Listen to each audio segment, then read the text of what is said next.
I'm Jeff Stormer, and I host Party of One, an actual play podcast focused on two-player role-playing experiences. Every week, I sit down with a friend. J.R. Goldberg. Alvaro, a.k.a. Wormtooth, formerly MC Blackwolf. Danny Costello. My name's Rich Howard. I'm Sharung Biswas. We play a two-player role-playing game. We share some laughs. An absolute blast to play. It was a delight to run my game with someone who got so into it. It was so easy to do. Seeing the creativity just blossom right in front of my eyes. Maybe a few tears. I've never had a game make me question my previously staunch moral compass. Jeff makes the greatest serial killer. And we have a really good time. It's a great way to take a chance on a new role-playing game. Truly exemplifies what is wonderful about a game with just two people driving the narrative together. You can find new episodes every Tuesday at partyofonepodcast.com.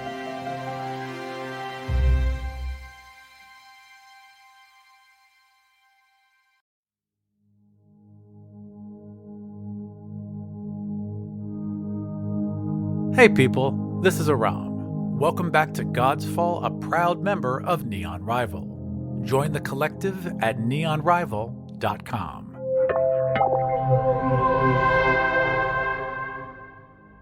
Episode 73, Follow the Leader. When we last saw the Jackdaws, they had boarded a Kadarian supply ship under the command of Captain Rugov Sezer. The vessel is called the Burden and was one of the original supply ships given to Kadar by Jacob Kladivo, rescuing their people from starvation.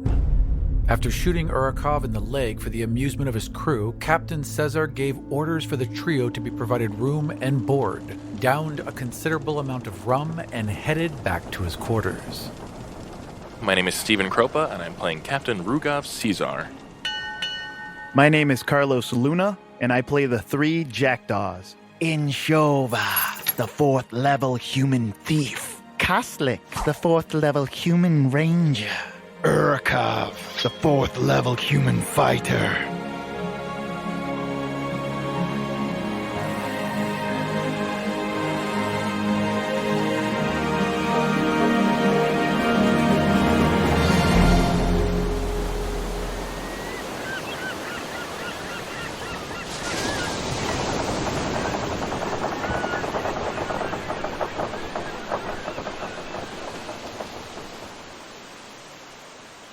In his wake is Lieutenant Sadova Kroll, like 5'3", a little stocky, tough as fucking nails.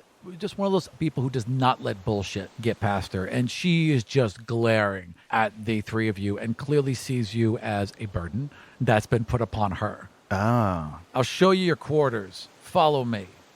And they all follow her in single file.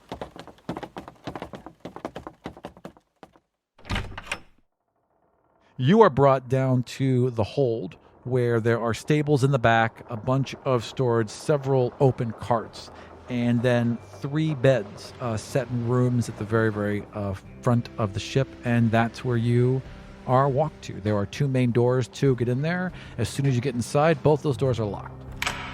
Around the room, there's paintings of Captain Rugov, and it says, "We hope your stay with us isn't a burden."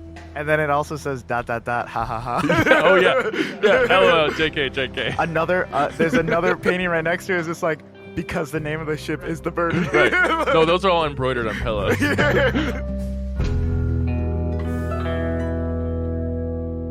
Yeah, so you are locked in your quarters. They would do an investigation on the quarters. They would be doing an a perception as they go down the steps, what they see. If there's anything out of the ordinary, something that sticks out to them.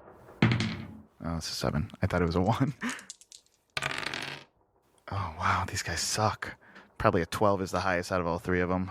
Roll Brannick with advantage because he's seen these before. Oh, okay, like 17.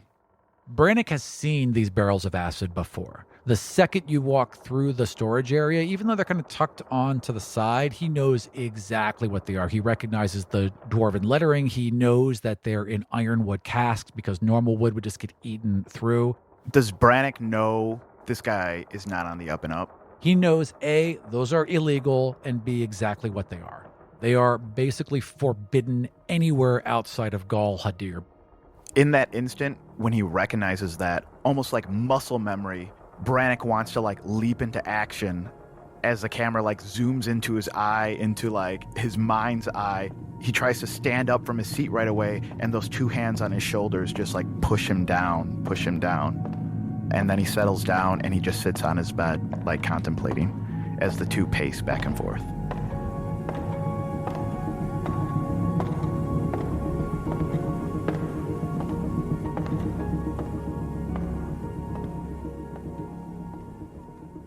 And there's a bell ring, and right next to it is like that.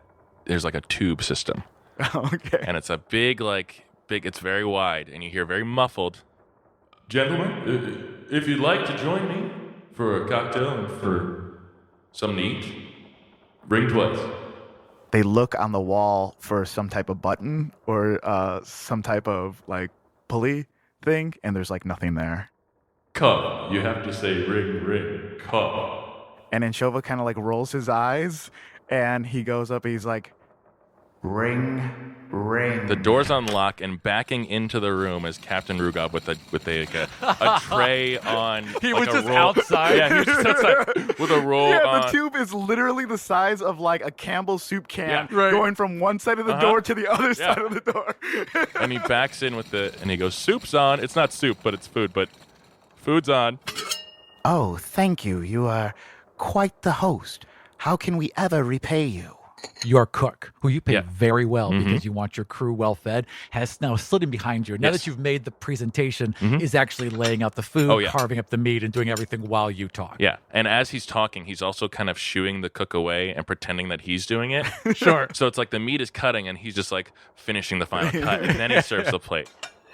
Well, it'd be kind of embarrassing for famed adventurers Jackdaws, I assume that's your surname, to be found floating out there with not a care in the world, and I have certain things that may be embarrassing for me. So repayment would just be the lack of your tongue. And I don't mean that as a threat, that just don't talk. Oh, sir, we will use the greatest of discretion. Discretion, yes. Yes, of course, sir. All right. He's just like staring at him with 3 plates in his hands. Now, do you want greens or potatoes? None of the meat is for us. None of the meat is for us. And the food does look spectacular. It has been a while since you guys have eaten anything besides the rations that you were fed. Yeah, and I imagine Brannick hasn't eaten. Brannick's been eating prison food and bad prison food because he got treated like shit. So they would just take whatever plates that he handed them, and they're all 3 of them are sitting on the same cot, just eating and like looking down. This guy is going to play whatever he wants to play, like right in front of them. So they're trying not to get involved at all. Just agreement is the way to survival at this point right now for them. As they're eating, Brannick feels a chill, as if a very cold blast of wind rolled up his neck, and he feels all his muscles tense, and there's this flash of memory for a second from when he just got pulled onto the ship.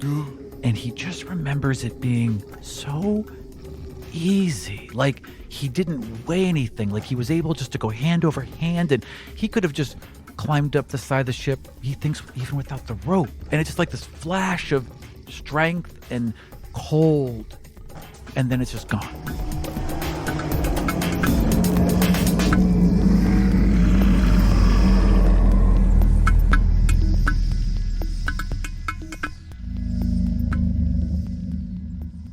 Brannick feels this chill, this jolt of energy, or what would you say, power? Not energy, more cold. If cold brought strength instead of weakness. He feels it, takes a second and a beat, notices that the Jackdaws don't pick up on it, kind of stops eating halfway through. Urkov looks over and just starts like eating off his plate, just as if it's his, like you would your brothers growing up. Urkov is dazzled by the captain. He kind of looks over at Rugov, Captain Rugov. He's pulling beard hair out of his mouth because he got a little bit in. Just like completely fascinated with him. At the same time, Urkova is looking over at him, just has this memory of every single mark that he saw growing up as an orphan, like when he'd like pick pockets, just he has this guy's number, or at least he thinks he has this guy's number.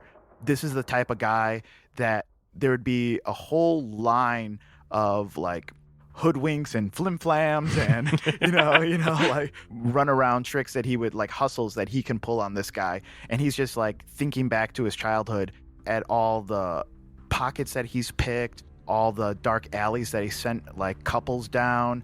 And as he thinks of these things, every single memory as the man looks down at him has Captain Rugov's face on their face. Rugov stands up and goes over to the side, just the corner by the door. I'm finished. Waste not, want not. We're not the only ones left here on the sea. And so he kind of hits a very specific spot, and the walls out of that front all like retract in, so you're just overlooking the sea immediately. And the floor starts tilting forward, and he puts his food down and lets it slide out. Oh yes, I take care of trash. And he hits it again, and everything kind of lowers back in, and the walls go back in.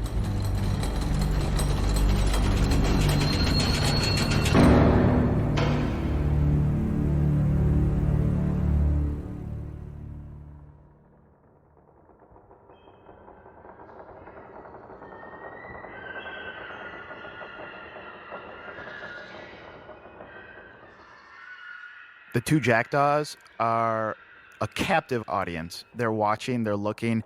These are guys that don't talk. And this is a man that all he does is talk. And Brannick is just staring off into space. As it goes into his mind's eye, though, he's sitting in the chair. His shoulders are a little bit taller on the other Jackdaws than they were before. Their hands were at a 90-degree angle as they stood over him. Now they're just a little bit higher up, a couple inches higher up, as if his chair had gotten higher or they got smaller. He's a big dude to begin with, and he's just a little bigger. Just a little bit bigger. Yeah. Well, lights out at 9. Meals at the 10s. Thank you, Captain. We are quite grateful for your graciousness. You keep saying it, I don't get tired of hearing it. I want the chef to drop something. As the chef is picking up, again, looking a little nervous, a little tense, and putting plates onto this trolley again, he just completely drops one of the serving platters, and this silver platter crashes to the ground and does that roll before he finally steadies it with a nervous hand. Rugov picks it up, and he goes, "My 1,000 pardons." And he turns and he smacks the chef over the head with it. Like, not like Donkey Kong style over the head, like baseball bat across the face, like backhanded slap. Whew. He apologizes and quickly gathers up the rest and of Rugov the keeps equipment. holding the plate, and there's a dent from where the chin is. I guess we can only use this for bowls now. And then he walks out of the room. You may not know me, but I know you, and I'm aware how strange that sounds. You see me cross paths every Thursday at 2, going to class to make your mama proud. I ain't the type of guy you usually hang around, but baby I got potential. It's in due time, so let's not waste now. Come and The Jackdaws they're each assessing the situation. They're all on their own separate cot. Brannick has kind of come to, kind of like a man with PTSD, a man shell-shocked. He's been living on nothing but adrenaline for so long that when there's a lull, he doesn't know how to be. Exactly. Now that the distractions have left the room, he's with his brothers, the Jackdaw brothers, and they're each taking a cot, getting into like a meditation seat and trying to figure out what's the best way to go about this. And I would say that the other two would start to feel it now too. Brannick was clearly more in tune, but the other two are starting to feel unease. The further you go south it just creates unease within them. Port Bliss is the opposite direction of the voice. They would look around the cell of the boat or think about what they saw down there. They haven't found a weakness right now to the boat that they could exploit. They really don't know anything. There's nothing physical that they could exploit or they can use to their advantage, but none of them are afraid, mainly because even though this guy is crazy, he's the one chink in the armor of this floating prison for them, basically. Everything's been a show of force, but he's a little wackadoodle. Yeah, he's shown that he's going to go off book on this. So it's the one thing that they know they can count on and be aware of an opportunity when it arises. A showboat never survives stormy waters.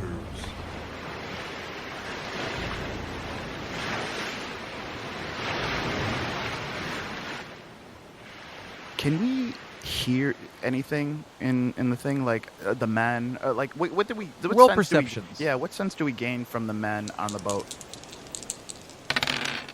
10, 12, 4.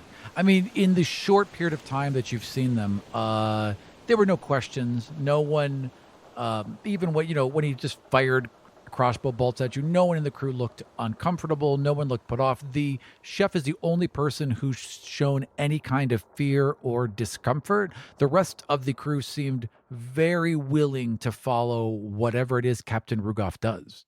So they would be exhausted by now. What time would we say it is? It's still late summer, so around 7 p.m. They would try to take a long rest while they could. And what would Captain Rugov be doing? He'd walk back up and he'd check in with his lieutenant.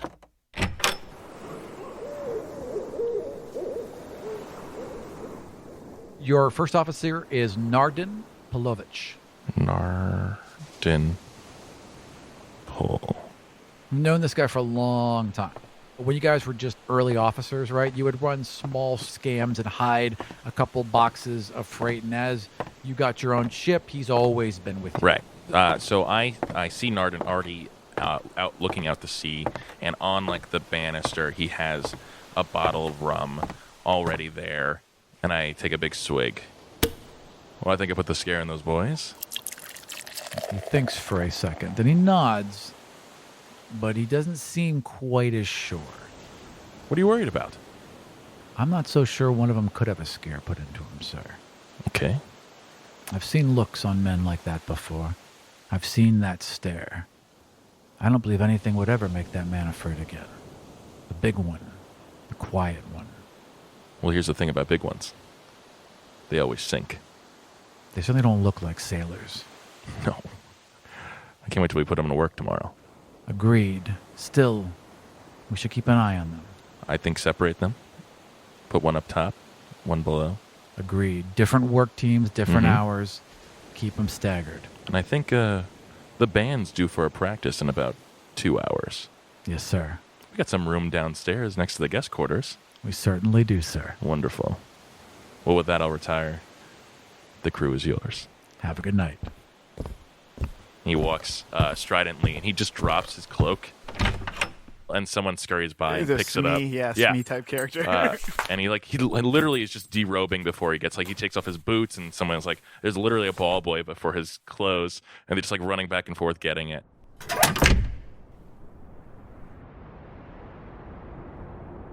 As Brannick closes his eyes, he sees visions of he and his fellow Jackdaws raising a flag above a conquered city in Utea that stands on a cliff splitting a massive river into a pair of powerful waterfalls. A heavy snow falls upon the city and lightning explodes from a pair of glowing eyes deep set within the clouds. And then you're just awake, and you can just hear a rumbling voice.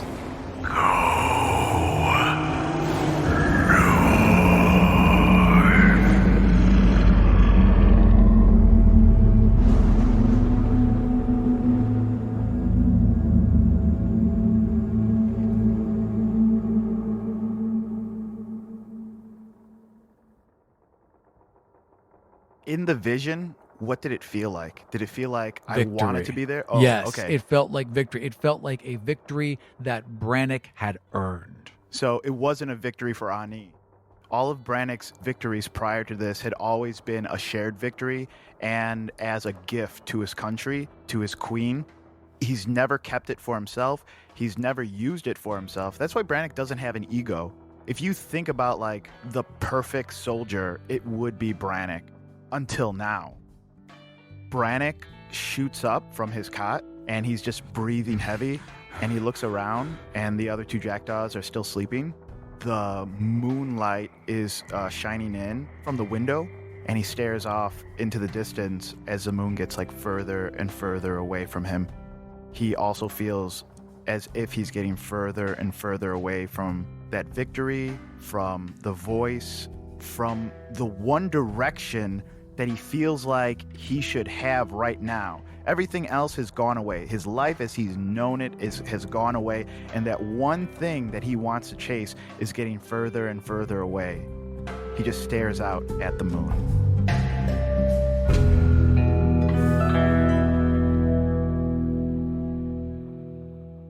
What is Captain Rugov's morning ritual?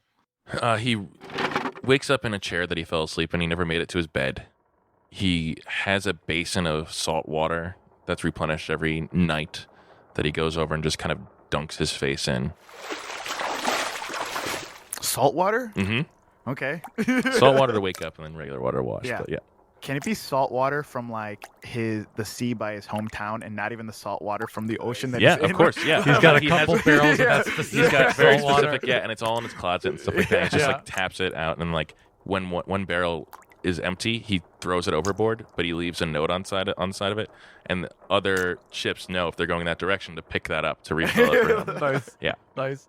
So you dunk your head like you have, you had a little bit too much rum, Mhm. got to wake up a bit. You pull out, and the basin is frozen.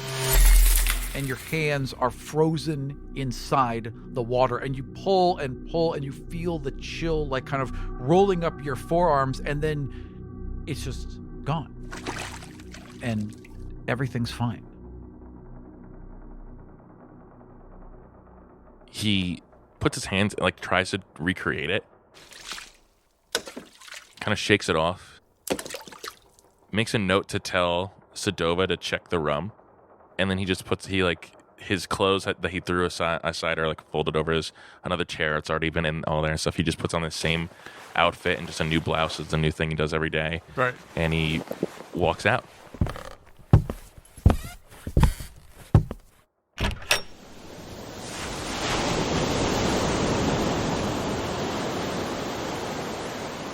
And immediately outside is the chef, big bruise across the face, who has his like eggs Benedict cooked perfectly. Yeah, exactly, with garnish.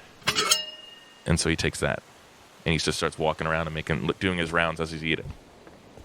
I feel like the chef would hold it for him while he just ate off the plate. Oh yeah, he's walking with me. And yeah. he's just like, I feel like he would like stare at the chef like, what do you know about ice? like glare at him while he ate his eggs. Like not say it out loud, but just like, what does this guy know about ice? He's just like, you're particularly cold this morning. No, sir. It's a fine, warm day, and I just there's orange juice, fresh, just like you like it. Not too orangey, but just orange enough. Cut to him explaining how orange juice should be. He's like, I don't want it orangey. I don't want orangey. I want you put some water in there to dilute the color, not the flavor. It's very important that it's the color I have an issue with, not the flavor. The orange juice is just orange-looking apple juice. That's what he means by not too orangey. Right, and it took him forever to figure that out. He was literally comparing apples to oranges. Yeah, exactly. Yeah.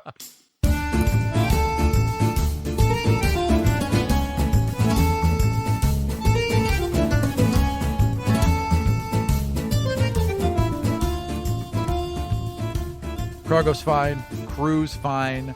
They are definitely going to run into the blockade today, but the bribe's been paid, so Wonderful. we should be all set, sir. Great. Wonderful. How about a little fun? Sounds good to me, sir. He runs over to this storage facility, and he opens it up, and he pulls out these large drape-looking things. They just essentially windsurf, but off the ship. So it's still tethered to the ship, but it's like this game that they do, like to kind of like just kind of sail up into the air. Yeah. Fantastic. So the ship's got to go fast.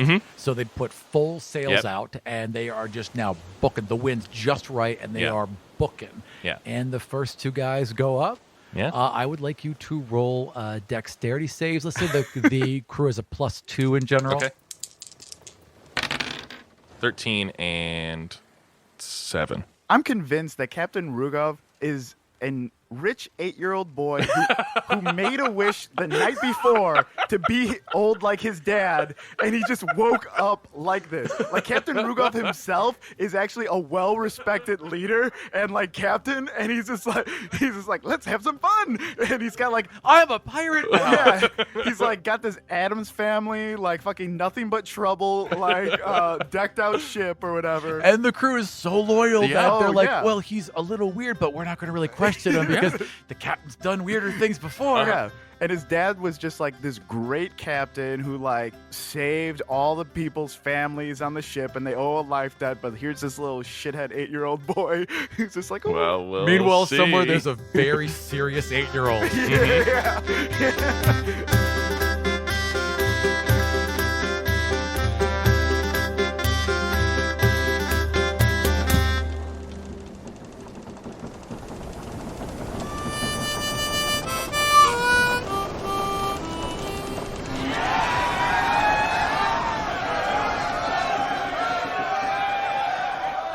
Like tubing when like you hook up like a guy on a speedboat on an inner tube. Well, they're in the air though. Yeah, but they're in the air. Yeah, exactly. So, but like they swing left and like and from they do behind dip the boat. down and stuff like to catch the water and stuff like that. And that's kind of fun. Like, how low will you dip down? Well, the goal is how they high have will you have a go? bucket, and it's whoever can collect and keep the most water. Oh, gotcha. Nice. Okay, so they both dip a couple times and miss, and then finally the guy off the port side. Wait, it's Porton. Wait. The guy off the left. Yeah. The guy off the left dips down, gets about half a bucket of water, and the guy off the right feels a little bit of pressure and goes down and just bites it. Bites it into the water and is clearly now, the ship has gone past him and he is just out there on the sea, bobbing up and down. Man overboard!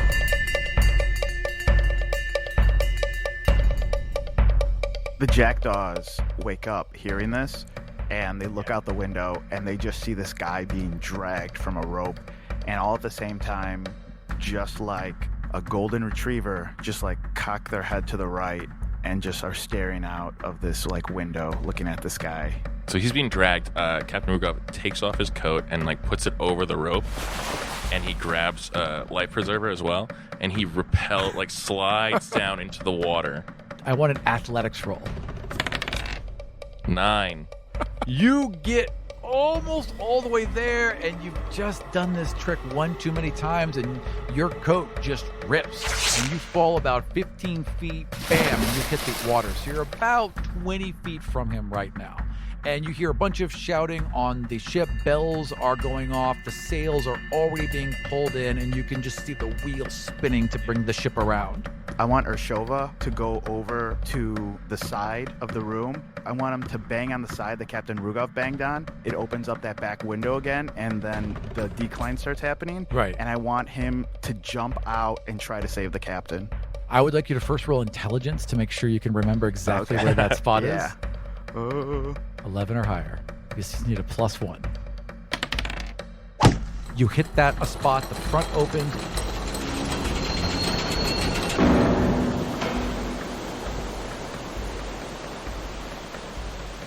I want Brannick and Urkova to lock arms. Urshova hits the wall. Brannick walks up, locks arms with the other guy. The thief starts running right at them. They are like an athletic tag team. The Jackdaws are. As the floor starts to angle, he starts gaining more speed, and then he jumps in the hand and they propel him.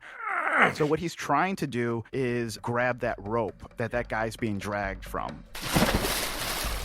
Go ahead and roll athletics with advantage. Not a nat 20, but no, but 20. That's great. So he's running right towards them, and they kind of do like that cradle hand thing, right? He plants his foot in their hands, and they just hurl him towards the rope. He sails out the front of the ship, crashes into the water, grabs the rope with ease. Okay. And at this point, the captain has already gotten to he's his got his man. guy, and we're swimming back with both sharing part of the life preserver. I'm connected to the rope that Correct. the regional guy There's was? about 20 feet of now space between you and the captain. Kind of be on the Jackdaw's shoulder as the Jackdaw tries to pull him back in. Sure. Go ahead and roll strength or athletics, whichever's higher. 19.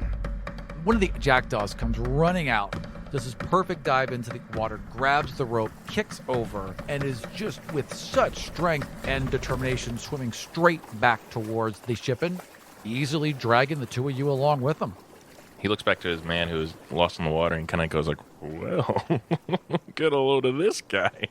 Brannick lifts you literally out of the water, just bends down, lifts you up, and puts you down like you were a 9-year-old child. And he just starts patting his shoulders and then just starts feeling his muscles and stuff like that. He's like, oh my, what size are you? Double XL? Brannick is just dead eye staring at him. He slapping his face. He goes, that was brilliant, my fellow. That was brilliant. Thank you, sir. Just paying back your kindness, of course. All right, enough of that hooey, okay? All right, no. That's paying back a kindness is getting me a card, okay? You did something that no one else would. That's a direct order I have. Just leave me. I want I want the soldiers to come running in. Oh to yeah, see if bang, the bang, captain's bang, okay. bang, bang. Yeah. The Jackdaws and Brannick just kind of know their place and go back into the corner because they expect to be shoved down and treated like prisoners basically as soon as the army or the men come in. And his lieutenant seems pretty inclined to do just that. Right, but everyone else rushes past her and just is bringing them blankets and has just more rum handing out and things like that. A ball is being thrown around for some reason, just like a beach blow up ball. That's just former seal skin that they blew up. You, sir. Well, you're a fine fellow. Thank you, sir. Thank you. And I don't know if you noticed, but I reserve fellow for members of this crew. Before I break them. So while you cry over spilled beer, I don't sulk. Or grab life by the hips and go home. Yeah. Call up DJ, we out of here. I need a new captain of the ship to steer. Hey. Now everybody follow my lead from Rudy Cinemax to the old school way. Thank you for joining us for episode 73, Follow the Leader. For my DM's notes on this episode, deck-by-deck layouts of the burden, and character art for all of our characters and major NPCs, head over to patreon.com/godsfall. Because of your generous support, we are thrilled to announce that Serena Marie from the Dungeon Rats will be joining us in Washington, D.C. next month, taking over the role of Caitlin Wainwright. Open your dreams to me. I cannot wait to see what she does with one of my favorite godlings, and I cannot thank our Patreon supporters enough for allowing us to continue to support and expand the Godsfall podcast. We are also at the last call for print copies of the Godsfall Worldbook. There are less than 100 left, so if you want to make sure you get one, head over to worldbook.godsfall.com and reserve yours today. So thank you for joining us, and we'll see you next time in the world of the Five Kingdoms.